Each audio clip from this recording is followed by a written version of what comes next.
Welcome members and guests to the March presentation of the Irondequoit Art Club. Artistic and innovative photographers Nancy Holowka and Jen Perena will give a presentation entitled The Hand-Colored Kallitype Print, an Alternate Photographic Process. Holowka and Perena create prints that bridge the centuries by merging traditional Kallitype printing methods, contemporary 21st century digital imaging technology, and watercolor painting. They will describe this fascinating historical process and discuss the inspirations for their work and show their rich tonal hand-colored prints from recent exhibitions. I am pleased to introduce Jen Perena and Nancy Holowka.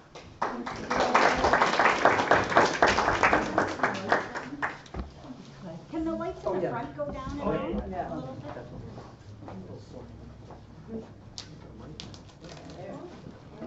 So I'll start just by saying that on behalf of Nancy and myself, we're really excited to be here this evening, and thank you all so much for having us.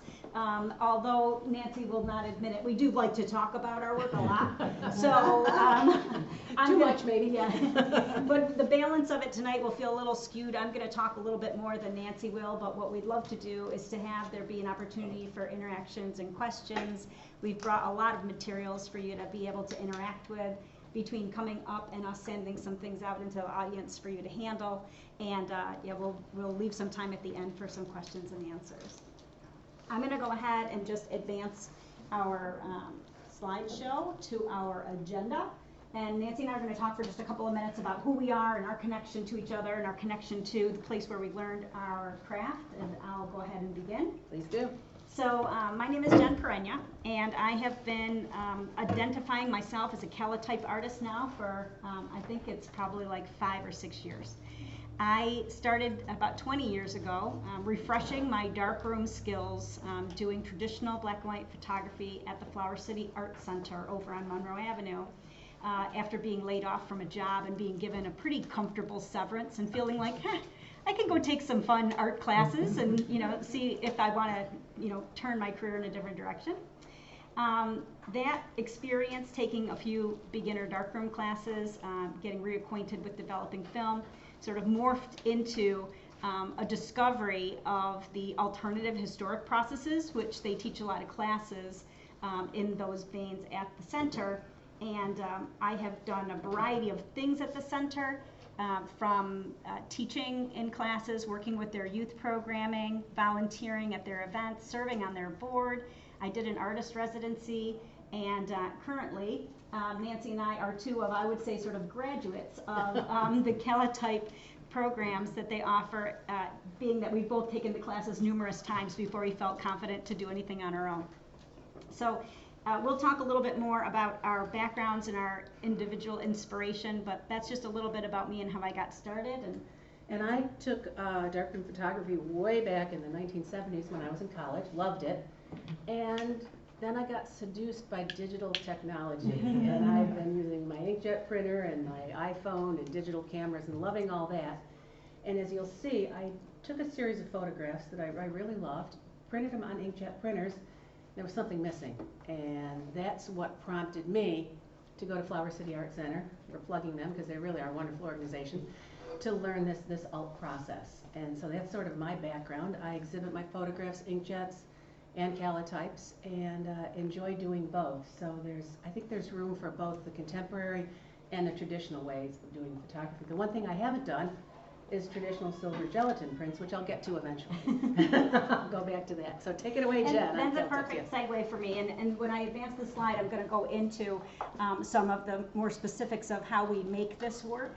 But I just want to show, so we'll talk a little bit about the Kallitype process. Kallitypes being a process that started in the late 1800s It was a process that was not widely adopted at that time in the 1800s because the way that the prints were processed let them be sort of at the mercy of the ravages of time and light, so that the images were not permanent. And so people came to associate Kallitype with impermanence. But fast forward and you have all of these innovators and chemists and experimenters who figured out what went wrong back in the 1800s and how to correct it. And now we consider Kallitype prints to be archival for at least 25 years, up to 100 years, depending on how you tone them and how you process them. So we'll talk a little bit more about that. As Nancy was alluding to, there's this sort of connection between digital work and traditional work, between making a photographic print and introducing watercolors. There's a lot of different places where we mix mediums. And for me personally, I find that to be very inspiring, where my image isn't just a thing unto itself. It has a bazillion directions that it can go. And seeing all of the different end products that I can make, I feel like is so fascinating that just one image is never done, so to speak, right? I brought with me tonight some of the samples of things that I use for hand coloring. I know a number of you are painters, and I heard that you have an opportunity to get your hands in some water and some paper and splash around coming up when you have your watercolor experimental course. I really love painting, but I don't consider myself so much a painter. I like handling a brush. I like seeing brush strokes, and I like it to be messy. I like it to be messy on purpose because it's harder to reproduce. And so what that means then is that you end up getting a piece that's unique every different time. For me, no matter how many times I try to make it perfect or just the way it was. Of course, I could scan it, and I could print it as a print, and it could be exactly that 1,000 times over, but the texture of the print, the surface of the print, all of it is not to me as interesting as the actual piece of paper. And I've got a whole bunch of these. Oh, see, I knew that was going to happen. Is it coming? Just give it a sec. There we go. It advanced a bit here. Let me go back. And just to step in very briefly, Jen likes brush strokes and funny, different edges. I am so tidy. I put it all down, I put a white mat, and I eliminate anything that said a hand made this. So we have two different aesthetics on there. You know what, though? But I'm getting looser. We're actually similar, though, when we do our framing. Yeah, we are. This is an example of one of my finished ones, and you can see I've hidden all those brush strokes as well. I just happen to know what's under there. So this is the difference. And I scanned in one of mine, and that's what this boundary is, or border that you're seeing on the PowerPoint slides, just because I thought it lent itself to the process. Yeah. So at the end, we'll turn things over to Nancy. She's going to talk a bit about cyanotypes as well, and she's brought some samples of some of her new work, which is very exciting. And then we're going to share our portfolios. So that'll give you an opportunity to see sort of where we started and what we're making today, and get a chance to see everything from the negative to the print to the hand-colored final piece. Good. All right. So I'm just going to sit down for a bit. All right. So this slide represents the digital piece, which I won't bore you too much because I am not really a strong digital artist. I was talking to one of your members before we began, talking about how I would say if you looked at every part of the process as a chain link fence, the weakest link in my chain is the digital part. I am actually, I consider myself to be more crafty. I love all of the elements of this process that involve handwork. And the making of a negative, however, is a necessary evil. And I'll talk a little bit more about the negative, but what the screenshot here represents is that my work doesn't start in a camera. It starts in a phone. Now you might make the extrapolation, well, the phone has a camera. Yes, it does, but I'm pretty much shooting everything with an iPhone. And what I do is I turn my settings of my phone on to the highest resolution, and I capture the image, sometimes even raw, and then I'm taking that into a computer, and I'm converting that into a large negative. And we can actually hand this around, but I'll just show it right now. And then, so you guys can see this is an example of a negative, and the size of the negative is the size of the finished print. So what we're going to do with this negative is we're going to take that color digital picture, convert it to black and white, and then invert it into a negative. And then along the way, there's a few additional things that we have to do, which I'll show you on the slides. And the reason that we do that is so that we can make what's called a contact print. A contact print is literally taking a piece of paper, this is the finished print, and I'll hand this around as well, and you marry the two together. So you put the negative directly on top of the paper, and then you expose it in a UV light unit, which is a really bright light unit with a particular spectrum that this emulsion is sensitive to, and then it makes your image. Yes, question? Is that in a dark room or not? So it is in a dark room, but it's not in the pitch dark. I've got some pictures that show me working. One of the things about this process that I love is that because the photosensitive emulsion is only sensitive to certain light in the spectrum, you can have red lights on. So you can actually work in the dark room without being in the pitch black and coat the paper, and it won't harm the chemistry.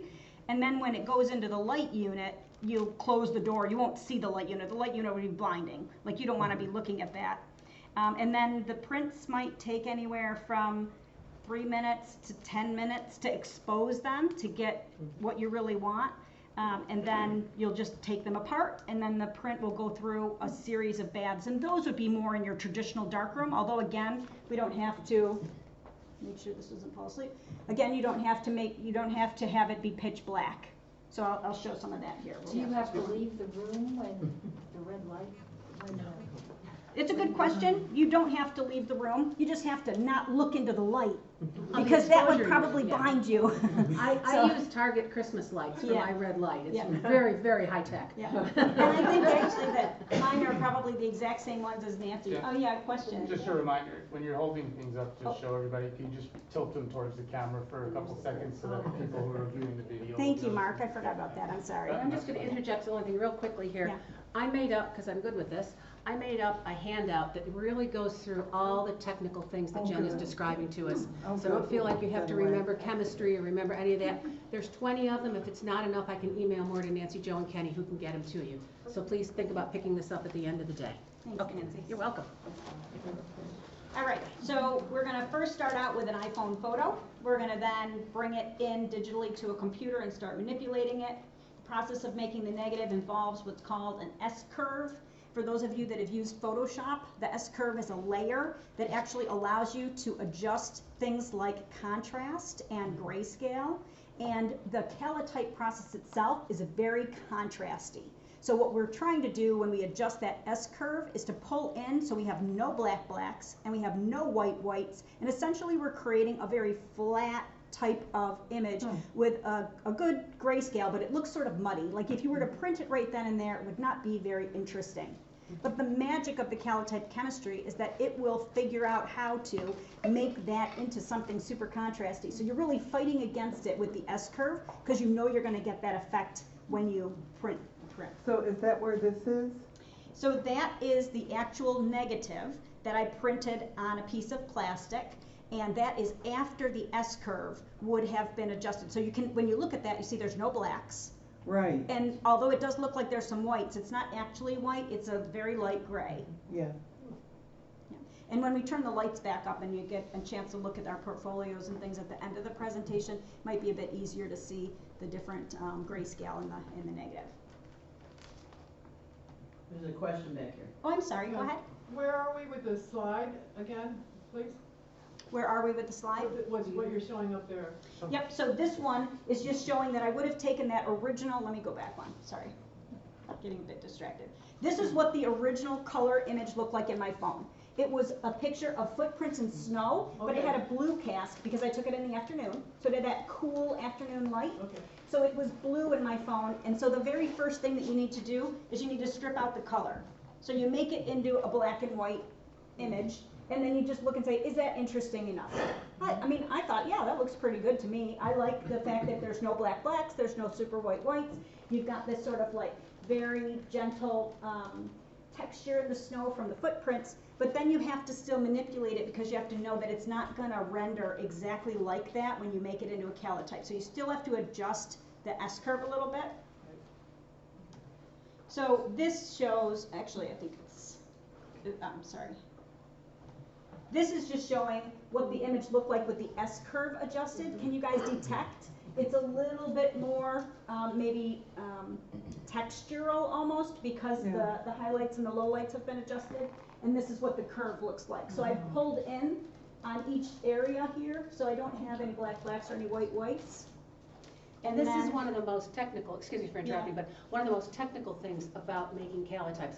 Once you get this part down, the rest of it is like going to a party. This is the hardest thing to learn to do. Yeah, it really is. And although it might seem like I'm describing it well, it really is a challenge every single time. I've had so many of these images that I thought were amazing that just didn't turn out to be a good negative, and had to work with somebody, in this case our teacher, and hire him to come and spend some time with me to isolate different parts of the image and really do different layering. So one part would have one S-curve, another part would have a different S-curve, and I've got, I think, a couple samples of those in my portfolios.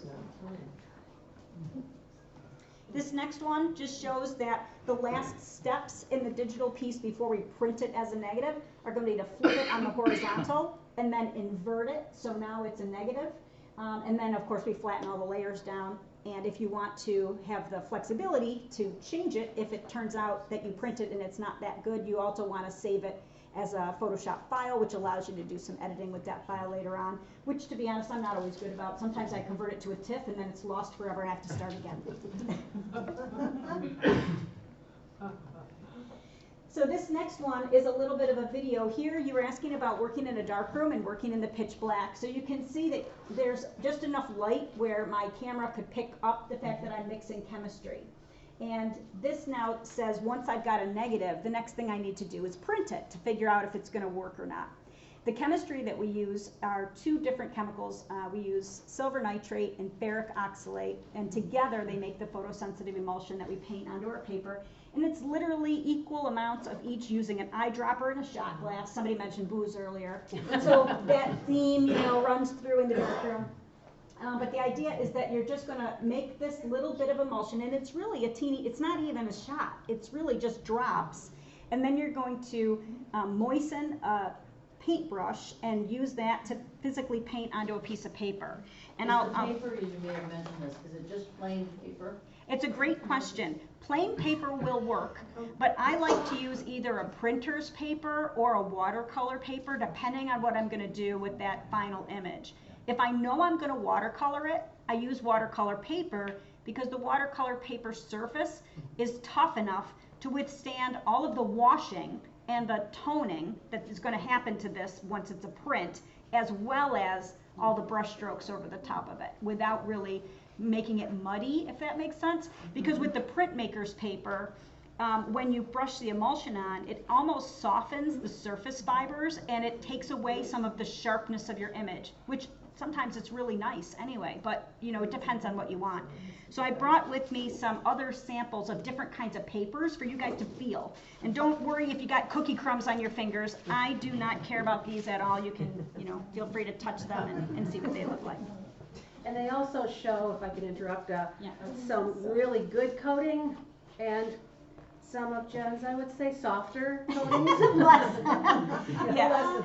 Now, Jen is a very noble woman. I took mine that looked like this and I burned them in the fireplace. I did not want to be reminded of the cost of the paper that I had wrecked, and I didn't need them around in my life for my descendants to find, after I'm long gone. And I'll just say for what you're seeing there, this now represents the process of coating the emulsion. So you can see that the emulsion goes on the paper and has a little bit of a yellow tone, which also makes it easier to do this work in low light. So it's not as though it's completely clear, so that is helpful. Yes? Do you need good ventilation when you're doing this? I don't think so. Not particularly, no. It's not super smelly, not like you might think of a traditional darkroom with that strong smell of the fixer. I mean, the fixer that we use is not that kind of fixer. It's sodium thiosulfate, so it doesn't really have a smell. The toner that you use may have a teeny bit of a smell. Really, to be safe, let's just say, you should always have ventilation. You should always wear gloves. A lot of times you should wear goggles, but I'm kind of lazy, I got glasses. so I don't usually do any of those things, and I would say that this is one of the easier processes to get away with that because it doesn't smell. although I'll tell you that I stained my fingers with silver pretty good while I was learning. Sometimes you come away and the fingertips are just completely black from the chemistry once it oxidizes. You see, I am wearing gloves here, so this was, on purpose. So, and also, you see the technique that I'm using where I'm just sort of very vigorously brushing. So this paper that I was using as the sample was watercolor paper, which is very absorbent, and you really have to work faster to get the chemistry across all of the paper before it starts to soak into the fibers. Most folks, I think, would take a little bit more time with the application of the emulsion and sort of, and I think... I go fast too. Do you go Faster fast the too? better, yeah. I see sometimes folks will deliberately go in one direction and around and make a circle and fill it in, and I haven't had good results with that, so I like this. Me neither, yeah. So after we coat the paper, we're going to basically, here's just the setup with the red lights. And these are the, the cheapo Christmas lights. So you can just set them on the table. This is the eyedropper, which contains one of the two chemicals. And you can see otherwise in the back of the room, it's not pitch black. So I probably have the window and the door curtain cracked a little bit so that I have some light coming in. Just helps with all of your things that are out on the tables. This one, excuse me, I'm sorry, question? How many do you do at a time? Oh, so normally I'll go into the darkroom for like 5 hours at a time, and if I'm really focused and things are working well, I can do 2 per hour. Okay. So I might get 10 out of a good session, but that's pretty exhausting. More of the time, I might get 6 out of a 5-hour session, so that I have some breaks. And or I have mistakes in there that I can't use, and so I will just abandon ship. Like I'll put them in the developer, and you'll know instantaneously they're overexposed or something's wrong with your coating, and I'll just take them right out and toss them in the garbage. Yeah. And I do like an 8-hour session, and on a really good day, I'll call Bill about 4 o'clock and say, I got 8 good prints. Or I'll call him at 4 o'clock and say, get out the alcohol, I've only got 2 keepers. And as John told us too, humidity can affect things. There are a lot of things you cannot control. It can affect just the way you get the coating on the paper too, but that's kind of the fun of it. There was another question somewhere? I guess not, okay. Okay. So the other thing I was showing with this particular video was how the, as anybody that's done watercoloring knows, if you don't tape your piece of paper down, it takes on the liquid. It's now very pliable. And this is another sort of danger, is that you have to make sure that you're not, knocking it against something and taking some of that emulsion off the surface. And when you dry it, you don't want it to be too curly because you're going to be putting it in a light unit, and you want the negative to be able to sit on top of it. One of the nice things about the light unit that I use is that it has a glass, like a piece of glass that sits on top and acts like a weight and keeps everything pressed together very, very flat. But one of the things you guys will see in this one, if you come up to the front, is that the finished watercolored print is still wavy. And even with numerous boards behind it, it didn't press out. What I should have done is heated it properly, like you would do with a fiber print, really flattened it before matting and framing it. So I'm going to have to take this all apart and fix it in order to get it really flat. I have a question. Yes, go ahead. There is no commercially available coating like this? Not to my knowledge. Take her failures. You can buy coated paper for regular darkroom photography, but part of the joy of this is to, no, this is something, I believe John told us that the ferric oxalate and the silver nitrate, when you mix them together, you need to use them straight away. Yeah. Otherwise, they lose their potency, or they might turn into something, but you need to do it and coat it like immediately. Yeah. I have coated papers, let them dry, and use them within 24 hours. But I wouldn't probably keep them like in a light safe or light tight box for weeks or days, or think, oh, I've just coated all my work for the next 5 months. No. So they I can't coat really it, produce I it use commercially. I coat it, I use, yeah. I don't know if that's because the emulsion is volatile until it's actually exposed. Must or be. what. Yeah. Yeah. Good question. Good question. Okay. All right. This one right here just shows that process of making the contact print, which I described, but a few of you have said, I don't know what a contact print is. I can't really visualize that. So here I am with the negative that's moving around the room. This one now is me, you can barely see it, I'm sorry, it's not so clear, but it's taking the negative, and this is my coated paper. So I'm putting the negative directly on top of the coated paper in the light unit. And this shows a little bit more, the two things are on top of each other. And then there's a glass that sits down on top and sort of locks in. And then you can see in the upper part of that paper are the bulbs of the light unit that will expose the print. Like a tanning bed. Say it again? It's like a tanning bed for your Yes, face. it's like a tanning bed, exactly. And there's a second light unit at Flower City, and it's a large unit. Kenny saw it when he came to visit me once. And that has a vacuum to it that just sucks your glass and your negative and your paper together. And it has a stronger light, because when I do my Kallitypes, I can expose them in like 50 seconds in that big unit. And it's a larger unit. So if I'm really on a roll and I've got my paper coated well and I know my timings and all my negatives are the same, I can almost crank them out if it's a good day, and maybe expose four to six small pieces in there at once, which is quite nice. And that's another thing too, that when you expose it, you can actually set it aside, and you don't have to put it through the baths of developer and toner and fixer immediately. So that's another trick sometimes I'll do, is I'll expose a whole bunch of them. Once I know the negative is good and I know what the exposure time is, I'll expose a bunch of them and just let them sit there and then crank them through the baths. If I was just going to make an archival print, and let's say that the time to expose in my light unit takes me 5 minutes, then the developer process is going to take anywhere from 2 minutes to 8 minutes, and then I have to wash for a full minute in between each bath. Then I'm going to tone for 2 minutes, and then I'm going to wash again, fix for 1 minute, wash again, and then do a final 30-minute wash. So one print can take me somewhere in the neighborhood of about 45 minutes to make, and that's not even including how I'm going to paint it when it's finished, and then any of the finishing touches between the matting and the framing. So the pieces are, to me, it's a process, and I was mentioning to somebody in the beginning, I really like the process.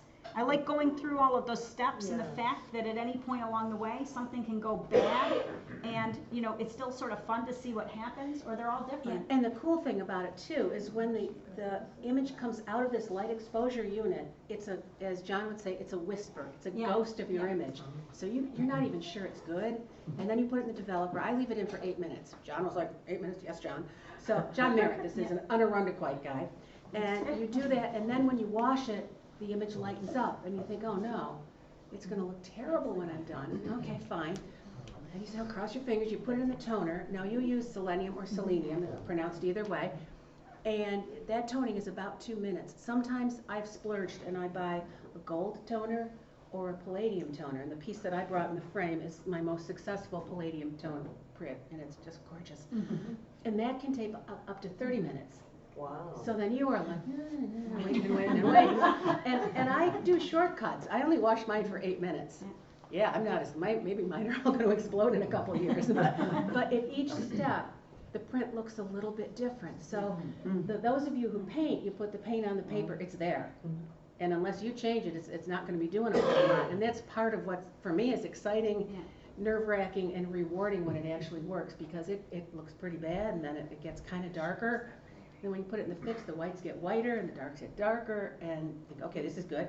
You wash it, it stays about the same, but you come back 24 hours later when it's dried, it's a whole new ball game. It's a completely different looking print, so it's really a challenge. Anyway, go ahead. It is, and in fact, to sort of play off of some of those things, there are a number of different developers that you can use. There's an ammonium citrate and a sodium citrate, which I have used both of. Which do you use? I use the sodium citrate I use more ammonium, often. okay, yeah. And one gives you a very warm, almost sepia-like finish, and the other is much more cool. And then what I always do is I add the selenium, because the selenium causes a tonal shift from whatever warmth there is goes away, and it becomes very cool. And then the fixer, I don't think necessarily does really White anything. is my with the- whites a little yeah, bit. it's That's right, about yeah, it. Yeah. yeah. And in some of the examples, I know we'll have time.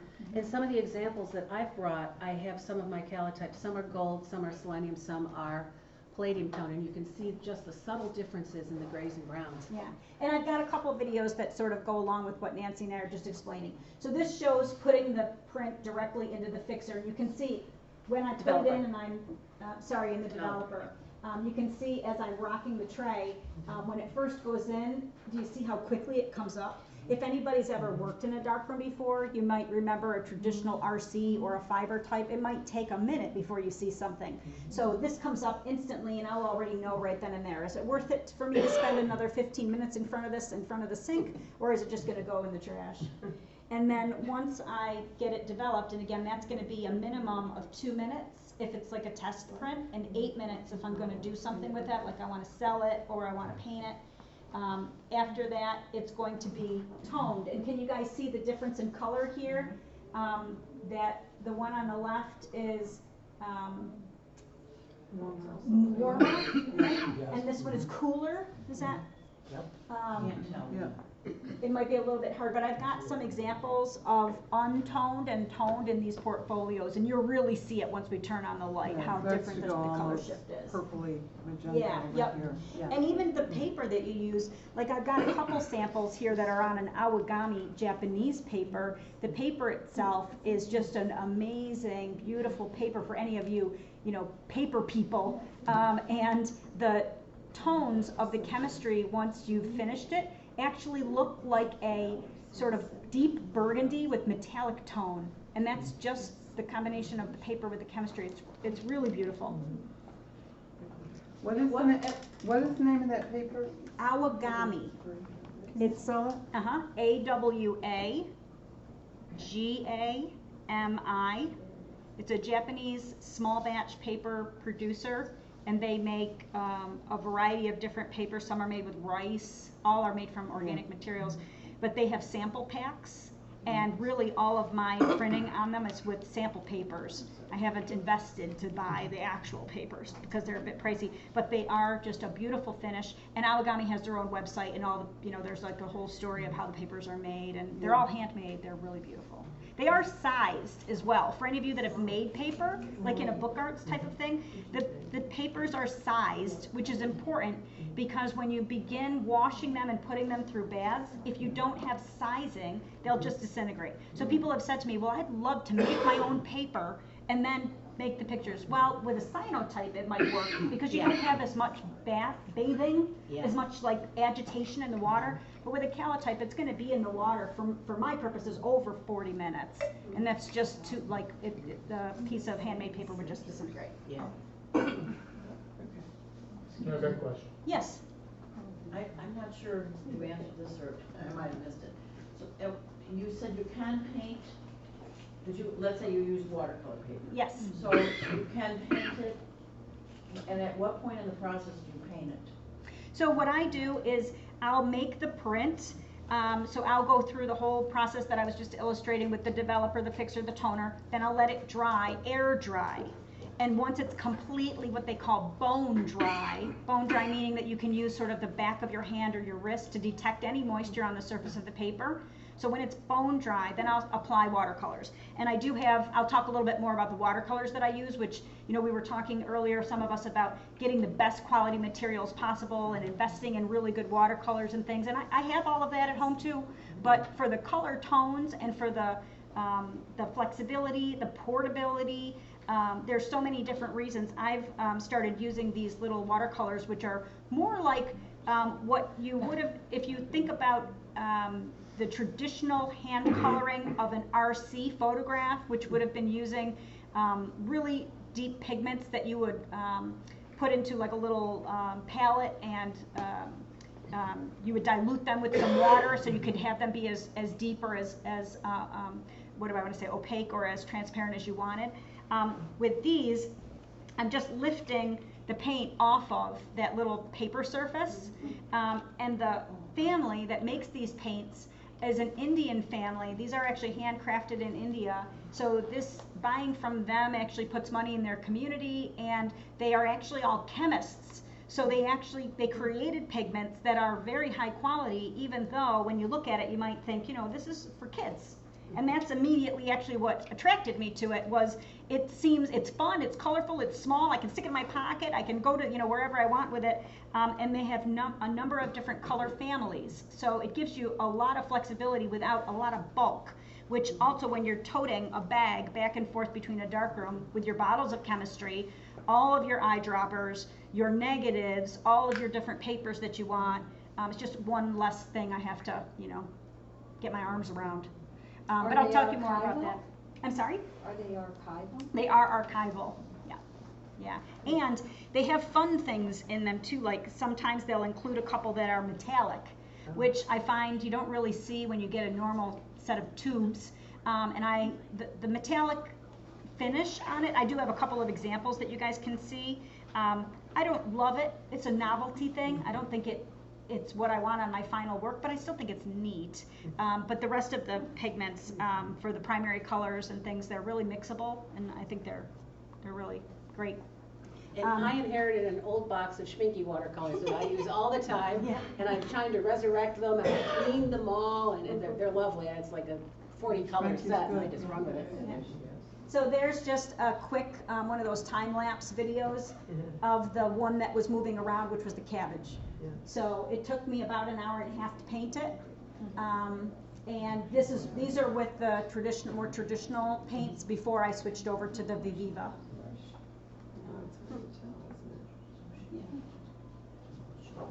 And then this next slide shows sort of the progression. So this would have been the original digital image in my phone of that cabbage that is moving around, and then how the Kallitype print came out. So that's after converting it to black and white, making the negative, making the contact print, putting it through all the baths.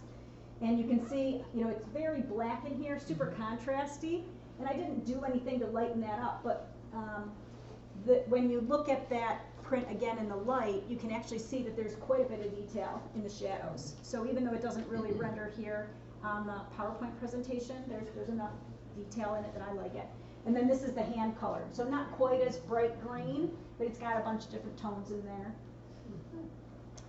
And then that's sort of the end of my part of the presentation, and I just have a couple more slides, and then it's your slides, Nancy. So I'm just gonna, my current work that I'm doing right now is just some fun stuff.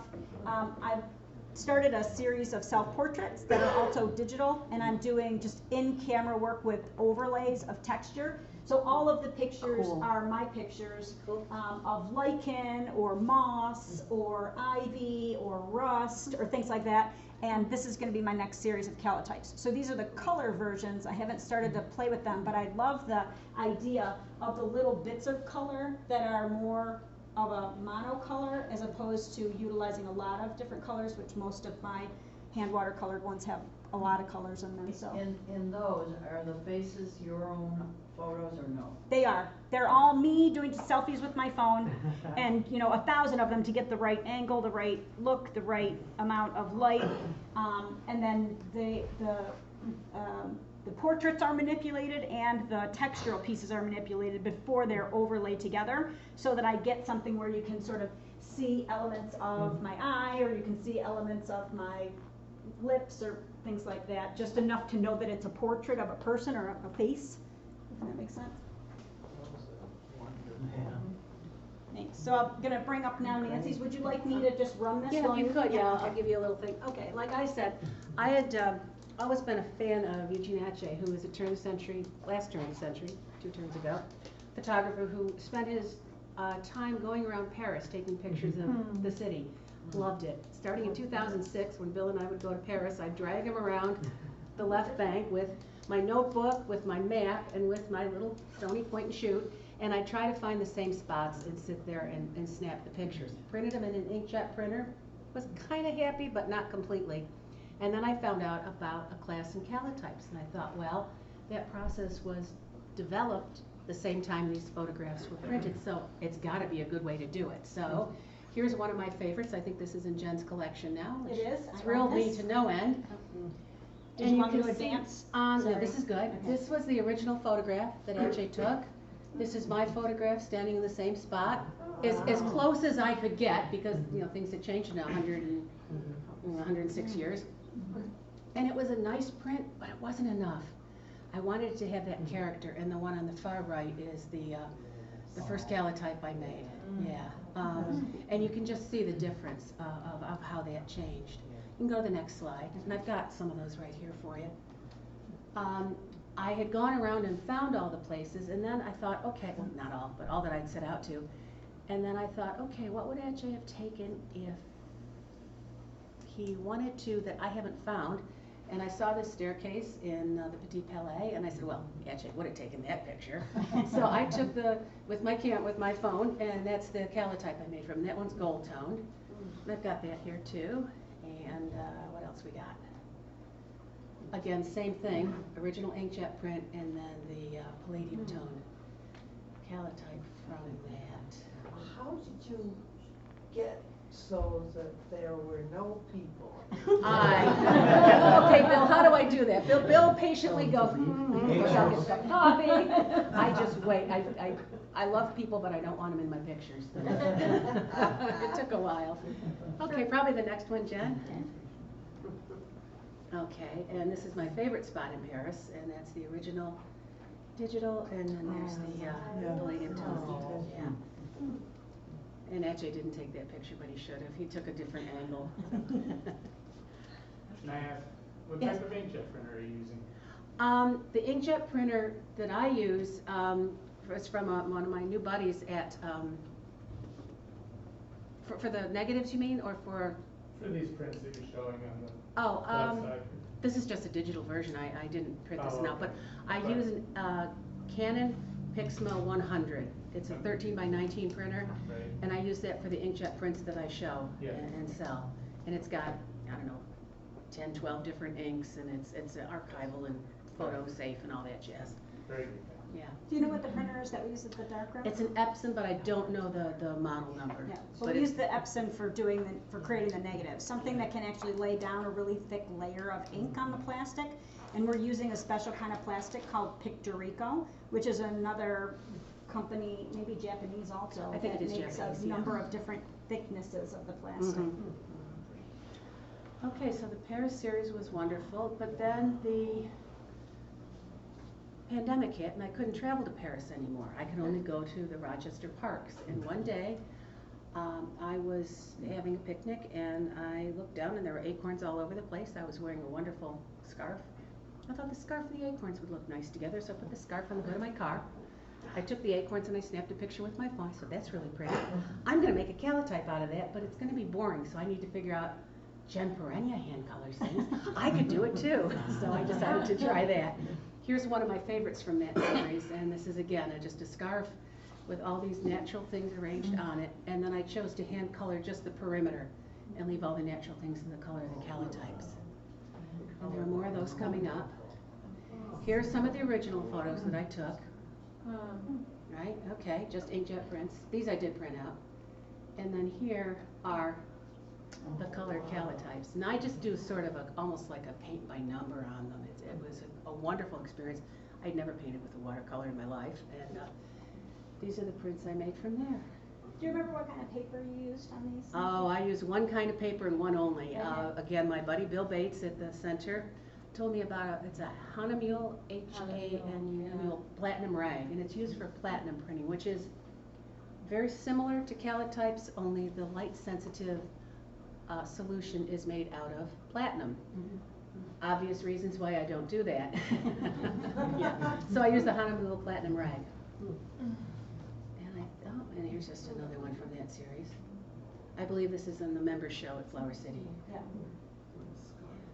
right. Speaking of. Speaking of, this is our plug for Flower City Art Center. I'll let Jen do that. So Nancy and I have been taking classes at Flower City Art Center for a long time. I actually took this class to learn about Kallitypes 4 times before I felt like I could do it by myself.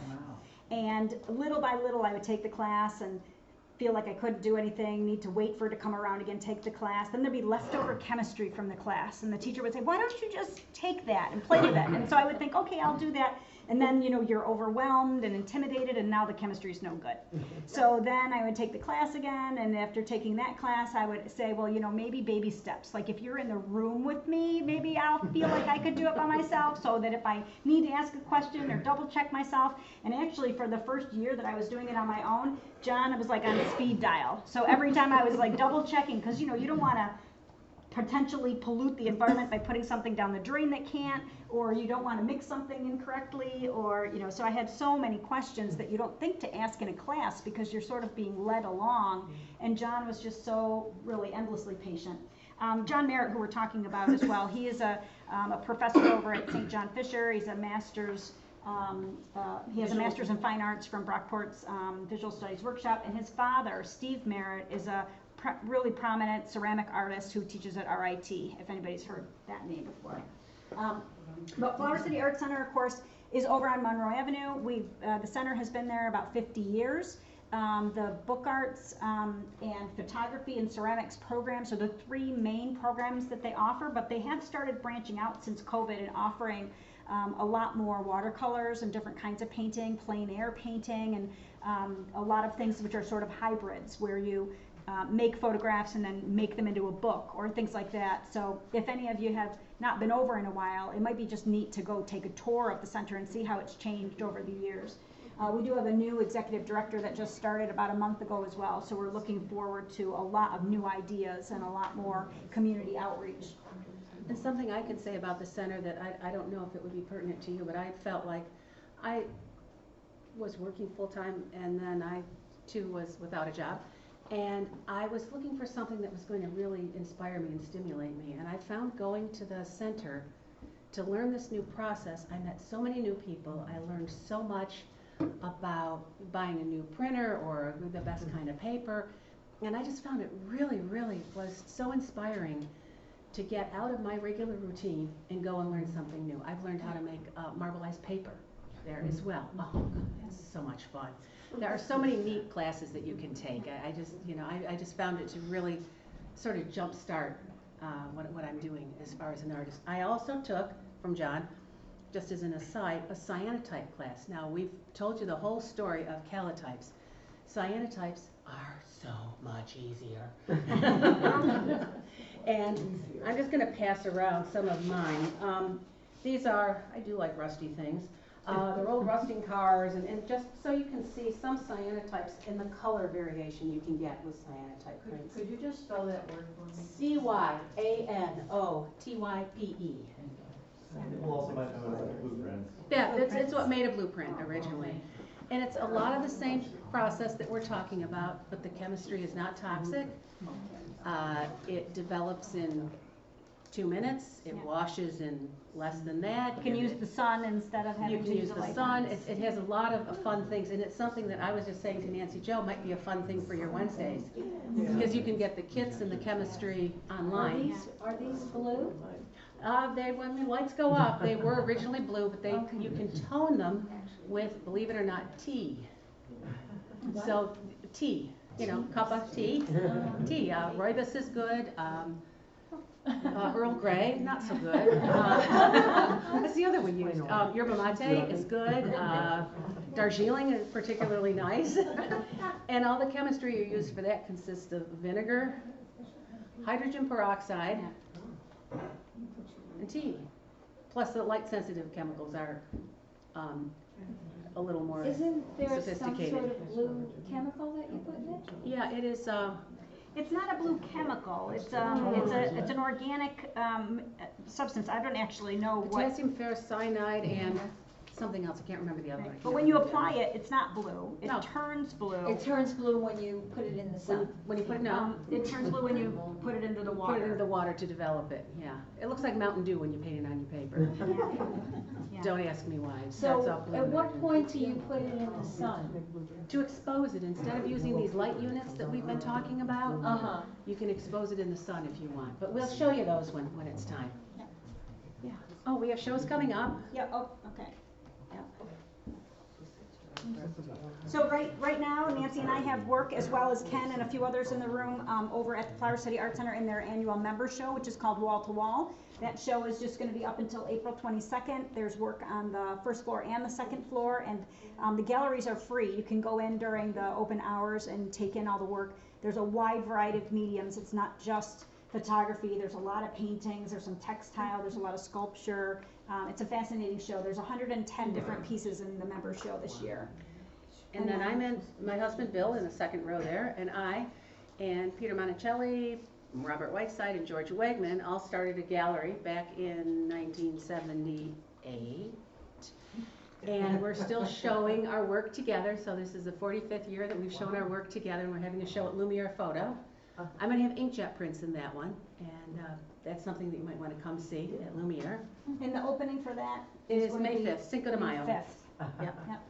And then some of you that are from Rochester might know over in Pittsford in Showen Place, there's a furnishings, like home furnishing decoration store called Abode.